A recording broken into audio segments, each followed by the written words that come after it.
हामीलाई बोलाइन्छ, गयो, भेट्यो, निर्वाचनको वातावरण बनेको छैन, बनाउनुहोस्। बन्यो भने त हामी चुनावमा भाग नलिने कुरै छैन नि, बन्यो भने।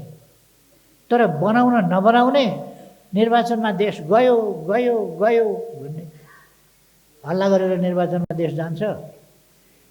पूर्वाग्रह छोड्नुहोस्, प्रतिशोध छोड्नुहोस्, निषेध बन्द गर्नुहोस्। राजनीतिक दल भन्दाखेरि अब बनेका छन् कि छैनन् यस्ता राजनीतिक दल गनेर हुन्छ? राजनीतिक दल बनाउनका लागि आगलागी, लुटपाट र तोडफोडलाई समर्थन गर्नेहरूका झुन्डहरूलाई राजनीतिक दल भनेर हुन्छ? निर्वाचनमा दर्ता गरेका भरमा राजनीतिक दल भनेर हुन्छ? ठिक छ, कानुनी हिसाबले मान्यता दिउँला।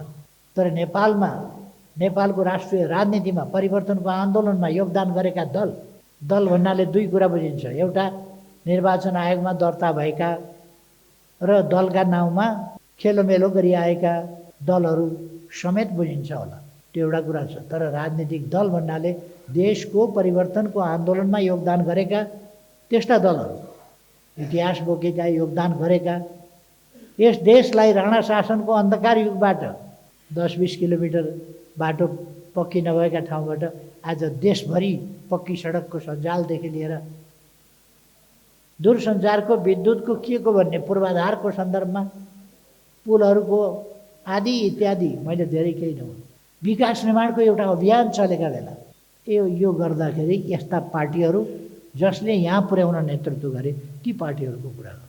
कुनै विचार नभएका, केही नभएका, एकता किन गरेको भन्दा पार्टी बनाउनलाई, एकता किन गरे भन्दा प्रधानमन्त्री हुनलाई, एकता किन गरेको भन्दा यसो गर्नलाई, यो खालका कुराहरू हामीले गर्न खोजेका थियौँ।